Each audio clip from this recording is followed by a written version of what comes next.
كبيرا وأميرا.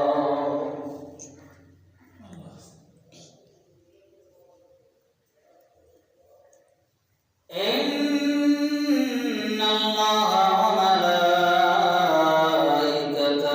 يصلون على النبي يا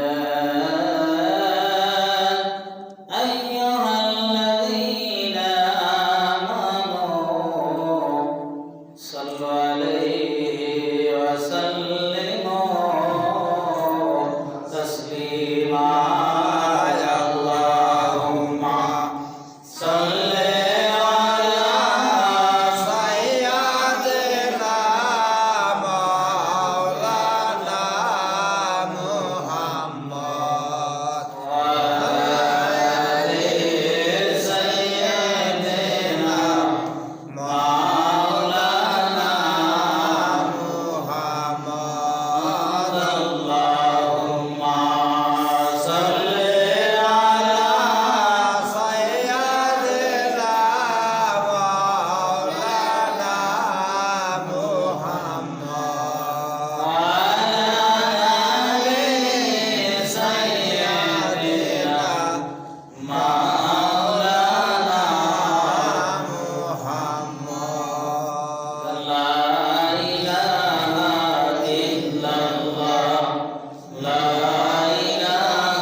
মহান আল্লাহ তাআলা দরবারে শুকরিয়া জানাই যে আল্লাহ তাআলা আমাদের সকলকে জুমার নামাজ আদায় করার জন্য মসজিদে আসার তৌফিক দিয়েছেন, তৌফিক ইনায়াত করেছেন। আরেকবার বলি আলহামদুলিল্লাহ। আলহামদুলিল্লাহ। খুবই ফজিলতপূর্ণ মাস, আরবি মাস, মাহে রজব, রজব মাস, এরপরে শাবান, এরপরে হলো রমাদান। বলেন আলহামদুলিল্লাহ। রমজান অতি নিকটে, কথা ঠিক কিনা? খুব কাছাকাছি সময় চলে আসে। রজব মাসে আল্লাহ তাআলা তার বান্দাদের জন্য যে উপকরণ দিয়েছিলেন, যে ইবাদতটা দিয়েছেন, সেই ইবাদতের নাম আমরা সকলে জানি। বলেন আলহামদুলিল্লাহ। সেই ইবাদতের নাম হলো সালাত। গত সময় আলোচনা করেছিলাম যে সপ্তম আসমানে হযরতে মূসা আলাইহিস সালাম, মূসা আলাইহিস সালামের সাথে যখন দেখা হলো, ওখান থেকে সালাম বিনিময় হয়ে আল্লাহর হাবিব সাইয়্যিদুল মুরসালিন জিবরাইল আমিনকে নিয়ে প্রথমে সিদরাতুল মুনতাহাকে পৌঁছালেন। বলেন সুবহানাল্লাহ। আল্লাহর কুদরতে জিবরাইল আলাইহিস সালাম আল্লাহর হুকুমে জান্নাত এবং জাহান্নাম আল্লাহর হাবিবকে ঘুরে ঘুরে দেখালেন। বলেন সুবহানাল্লাহ। ওখানে যে দেখেন জাহান্নামের মধ্যে এক শ্রেণীর লোকদের আগুনের জিহ্বা দ্বারা, আগুনের কাশি দ্বারা জিহ্বা কাটা হইতেছে। কি কাটে? হাকিকত বোঝানোর জন্য এই হাদিসটা আল্লাহর নবী সাইয়্যিদুল মুরসালিন তার উম্মতদেরকে জানাইতেছে যে দেখেন জাহান্নামের মধ্যে এক শ্রেণীর লোক জিহ্বাকে আগুনের কাছি দ্বারা কাটতেছে। জিবরাইল আলাইহিস সালামকে জানতে চাইলেন, ও জিবরাইল কারা কারা? আল্লাহর নবীর প্রশ্নের জবাবে জিবরাইল উত্তর দিলেন, এরা হলো আপনার উম্মত। আপনার উম্মতের এক শ্রেণী, এই শ্রেণীর লোকদেরকে জাহান্নামের মধ্যে যখন ফেলা হবে, শাস্তি স্বরূপ তার জিহ্বা কেটে ফেলা হবে। কি জিহ্বা কাটবে? কথা বলবে একটা, কিন্তু কাজ করবে আরেকটা। সুন্দর সুন্দর বক্তব্য দিবে, মানুষকে নিজের আয়ত্তে করার জন্য সুন্দর সুন্দর কথা বলবে।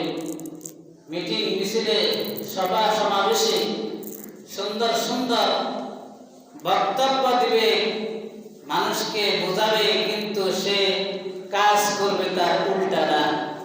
এই সমস্ত বক্তাদের, এই সমস্ত নেতাদের জিহ্বা কাটা হবে আগুনের কাছি দ্বারা।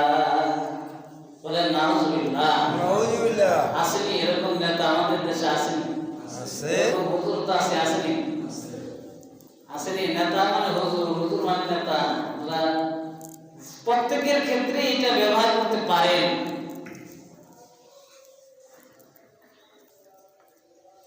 আল্লাহর নবী মেরাজ থেকে আসলেন, আয়েশা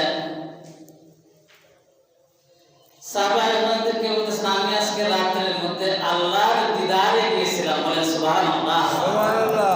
সংক্ষেপে বলতেছি, একজন বেদুইন, এক বেদুইন এটা বিশ্বাস করলো না। কি ব্যাপার, এই রাতের মধ্যে কি আল্লাহর সাথে দিদারে যাওয়া সম্ভব? ইম্পসিবল। এক আসমান থেকে আরেক আসমান যাইতে 550 বছরের রাস্তা। এক আসমান থেকে আরেক আসমান, এভাবে 7টি আসমান পাড়ি দিয়ে সিদরাতুল মুনতাহা যায়। সিদরাতুল মুনতাহা গিয়ে জিবরাইল আমিন বলে, ইয়া রাসূলুল্লাহ, ইয়া হাবিবাল্লাহ, এখান থেকে আর এক চুল পরিমাণ আমি যদি সামনে অগ্রসর হই, তাহলে আমি জিবরাইলের 6000 নূরের পাখা পরে ছাই হয়ে যাবে। এখান থেকে আমি আর যাইতে পারবো না, এরপরে আপনাকেই যেতে হবে। বলে সুবহানাল্লাহ। সুবহানাল্লাহ। প্রথমে গেলেন বুরাক নামক জানের মধ্যে, ওখান থেকে সিদরাতুল মুনতাহা থেকে রফরফ নামক একটি জান আসলেন, রাসূলকে আল্লাহ দরবারে আসে আসিবের মধ্যে নিয়ে যাওয়ার জন্য। বলে সুবহানাল্লাহ। সুবহানাল্লাহ। এই বিদ্রোহী বিশ্বাস করে রাগারাগি কইরা মক্কার বাজার থেকে মাছ কিনে বলে বসে, মাছটা কুটি কুটি, তুমি মাছটা করতে থাকো, আমি নদীর থেকে একটু গোসলটা স্নানটা সেরে আসি। হিন্দুরা স্নান পায় না, স্নান পায় না, স্নান করে, আমি স্নানটা সেরে আসি, তুমি মাছটি করতে থাকো। তো ব্যক্তি গোসল করার জন্য নদীর ঘাটে গেছেন, ওখানে যায় ডুব দিছে। প্রথমে একটা ডুব দিয়ে তারপরে শরীর টরীর কষায়, নদীতে আপনারা গোসল করছেন জানেন তো, হ্যাঁ? প্রথমে একটা ডুব দেয় না, শরীরটা সম্পূর্ণ শরীরটা ভেজানোর জন্য ডুব দিয়ে ওই ব্যক্তি যে ডুব দিছে আর উঠে নেই, ডুব দিয়ে পানির নিচে গেছে আর উঠে নাই। আল্লাহর কুদরতের খেলা দেখেন। সুবহানাল্লাযী আসরা বিআবদিহি লাইলান মিনাল মাসজিদিল হারামি ইলা মাসজিদিল আকসা। তাফসীর ইবনে কাসিরের মধ্যে বনী ইসরাইলের এই সূরাটার প্রথম সূরাটা, এই আয়াতটার কিছু অংশ তাফসীর করতেছেন। আব্দুল্লাহ ইবনে মাসউদ রাদিয়াল্লাহু তাআলা এই হাদিসটি বর্ণনা করেছেন। এই তাফসীরের বর্ণনার ক্ষেত্রে এখানে 44টা হাদিস আনা হয়েছে। কয়টা? 44টা হাদিস আছে। একটা হাদিস আল্লাহর হাবিব বর্ণনা করতেছেন কি দেখেন যে বেদুইন নদীর মধ্যে ডুব দিয়ে এমনই ডুব দিল ওখানে ডুব দিয়ে আর ওঠে না।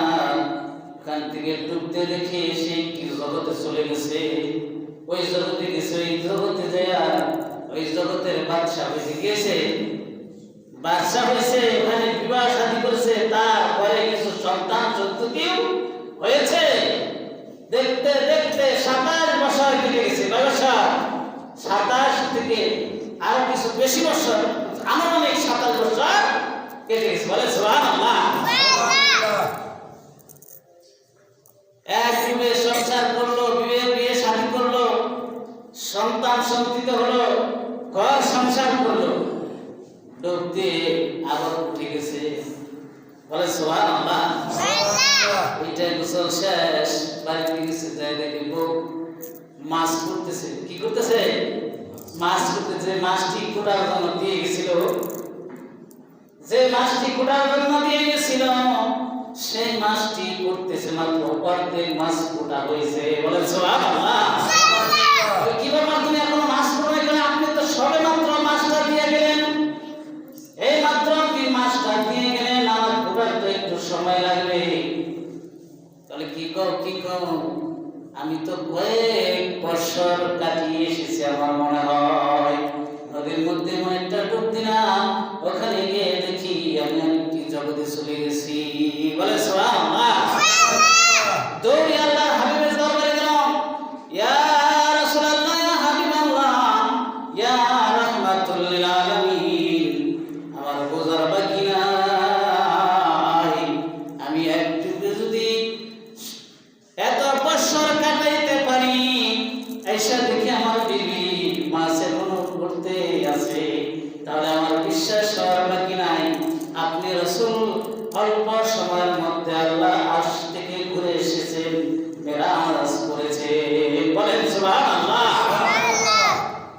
হাদিসে পাক বলেন যে আল্লাহর হাবিব রাত্রের কিয়দাংশ সময়, অল্প সময়, যে সময়ের মধ্যে তিনি আল্লাহর রব্বুল আলামিনের আরশে আজিমে গিয়ে আল্লাহর সাথে সাক্ষাৎ করে এখান থেকে তার উম্মতদের জন্য as-salatu mi'rajul মুমিনিন নিয়ে আসেন। বলেন সুবহানাল্লাহ।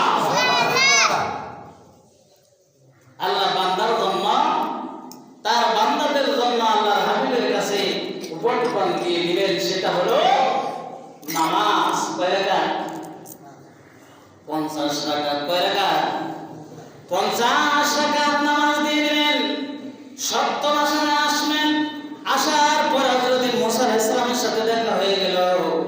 বলে ইয়া রাসূলুল্লাহ, ইয়া হাবিবাল্লাহ, মুহাম্মাদুর রাসূলুল্লাহ, আপনি আসতেছেন, আপনি আপনার উম্মতের জন্য কি নিয়ে আসছেন?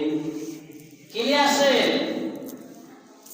বলে 50 ওয়াক্ত নামাজ আমার আল্লাহ আমার উম্মতের জন্য দিয়ে দিয়েছেন। বলে সুবহানাল্লাহ। ওই বলেন কি, আমার উম্মতের 2 ওয়াক্ত নামাজ দিছিল, তাই বলে নাই? আর আপনি উম্মতের জন্য 50 ওয়াক্ত, আপনি তাড়াতাড়ি যান আল্লাহর কাছে গিয়ে আবেদন জানান, কিছু নামাজ কমিয়ে নিয়ে আসেন। পাইবা? কিছু ওয়াক্ত কমিয়ে নিয়ে আসেন। আচ্ছা, 50 ওয়াক্ত নামাজ যদি আমাকে 24 ঘন্টায় পড়ানো লাগতো, তাহলে কি উপায় আছে? হ্যাঁ, ব্যাসা আধা ঘন্টা পর পর নামাজ পড়তো। কয় ঘন্টা? ভাগ করেন না, 24 ঘন্টার 50 দিয়ে ভাগ করেন, 24 দুগুণে 48, আরো কিছু সময় কমিয়ে দিত, 20 মিনিট পর। কয় মিনিট? 20 মিনিট পর। জানি এটা সম্ভব না, আপনার দরকার পারবে না। যান, তাড়াতাড়ি যান, যে বলতেছে রব্বুল আলামিন আপনার দরবারে দরখাস্ত, 50 ওয়াক্ত নামাজ আমার উম্মত কোন সময় পড়বে আমার বুঝে আসেন, আপনি কমায় দেন। কমায় দিলেন 5 ওয়াক্ত। হয়তো 5 ওয়াক্ত কমায় দিলেন। এভাবে আল্লাহর হাবিব 9 বার আল্লাহর সাথে সাক্ষাৎ করেছেন। কয়বার? আল্লাহ জানেন না যে আল্লাহ জানেন তার বান্দারা 50 ওয়াক্ত নামাজ পড়তে পারবে না। আল্লাহ তাআলা তার হাবিবকে বারবার দেখানোর জন্য এই নামাজের উসিলা করে একটা মাধ্যম তৈরি করেছে। বলে সুবহানাল্লাহ। ভালোবাসে আল্লাহ তার হাবিবকে, কত ভালোবাসে, নামাজের মাধ্যম করে উসিলা করে আমার আল্লাহ তার হাবিবকে 9 বার সাক্ষাৎ করেছে। সর্বশেষ 5 ওয়াক্ত পর্যন্ত 5 ওয়াক্ত নামাজ দিয়ে দিলেন। বলে জানতাম আমি নামাজ কমাইলাম কিন্তু নামাজের সওয়াব কমাইলাম না। আপনার উম্মতদেরকে বলে দেন, যদি আপনার উম্মতরা ইখলাস মহব্বতের সহিত আমি আল্লাহকে রাজি খুশি করার জন্য 5 ওয়াক্ত নামাজ পড়বে, তাহলে আপনার উম্মতের আমল নামায় আমি আল্লাহ 50 ওয়াক্ত নামাজের সওয়াব দিয়ে দেব। বলে সুবহানাল্লাহ। 50 ওয়াক্ত নামাজের সওয়াব 5 ওয়াক্তের মধ্যে আল্লাহ চাইলে আরো বেশি বাড়িয়ে দিতে পারে। কথা ঠিক কিনা? পারেন না? আল্লাহর বান্দারে কি কম আছে না বেশি আছে? অগণিত কোটি কোটি আছে। আল্লাহ চাইলে তার বান্দাদেরকে যে কোনো উসিলায় বেশি বেশি সওয়াব দিয়ে দিতে পারে। বলে সুবহানাল্লাহ। সুবহানাল্লাহ। 50 ওয়াক্ত নামাজের জায়গায় 5 ওয়াক্ত পড়লে 50 ওয়াক্তের সওয়াব দিয়ে দেয়। বলে সুবহানাল্লাহ। আবার কিছু খালেস দিন দিয়ে দিয়েছেন। এমন কিছু দিন আছে যেই দিনে নামাজ পড়লে 1000 মাসের সবচেয়ে সওয়াব বেশি হয়। কথা ঠিক কিনা? বলে সুবহানাল্লাহ। রমজান মাসে একটা নামাজ আছে যে রাত্রে জাগরণ করলে, এমন একটা রাত্রি আছে যে রাত্রি জাগরণ করলে 1000 মাসের চাইতেও বেশি সওয়াব। বলে সুবহানাল্লাহ। সেই মাসটি সামনে আসতেছে নাকি? এই মাসকে আমরা ভয় পাবো? আল্লাহর হাবিব বলেছেন তোমরা সকলে রজব মাস আসলে এই দোয়াটা পড়ো। দোয়াটা শিখিয়ে দিয়েছেন, আল্লাহুম্মা বারিক লানা ফি রজব ওয়া শাবান ওয়া বাল্লিগনা রমাদান। সুবহানাল্লাহ। মাওলা গো, রজব পাইলাম সামনে, শাবান মাস সন্নিকটে চলে আসে। আল্লাহ রাব্বুল আলামিন রমজান পর্যন্ত আমার হায়াতটাকে বাড়ায় দাও। বলে সুবহানাল্লাহ। আপনি যদি 5 ওয়াক্ত নামাজ পড়ে এটা আল্লাহর কাছে দোয়া করেন, আল্লাহর হাবিব বলেছেন ওই ব্যক্তি দোয়া আল্লাহ কবুল করে রমজান পর্যন্ত হায়াত বাড়িয়ে দিবেন। বলে সুবহানাল্লাহ। এমন একটি মাস রমজান মাস, অতি নিকটে নাকি? খুবই নিকটে রমজান মাস। এটা রজব মাসের শেষের দিক দিয়ে 27শে জানুয়ারির দিন কত রাত্রে হলো মেরাজের রাত্রি, মানে 26 রজবের রাত্রি হলো মেরাজের রাত্রি। এরপর আর 3 দিন, তারপরে তো শাবান মাস, এরপরে রমজান। আর বেশি দিন আছে নাকি?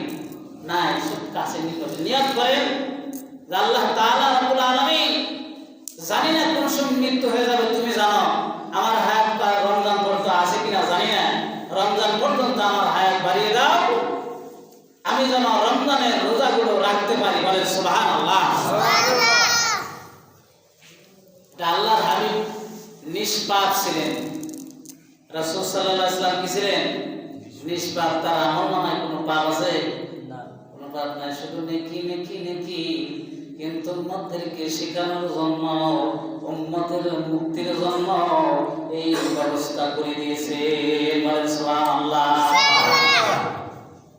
তবু আল্লাহর কাছে প্রার্থনা করেছে, আল্লাহুম্মা বারিক লানা ফি রজব ওয়া শাবান ওয়া বাল্লিগনা রমাদান। আল্লাহ গো, রজব মাস পাইলাম সামনে, শাবান রমজান পর্যন্ত আমার হায়াত বাড়িয়ে দাও। বলেন সুবহানাল্লাহ।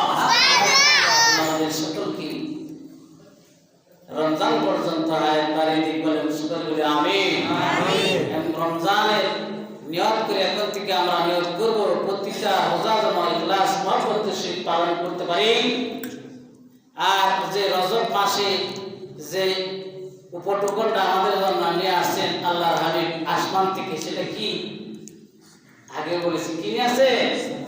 সালাত পাঁচ ওয়াক্ত সালাত নিয়েছেন। আর সালাতু মিরাজুল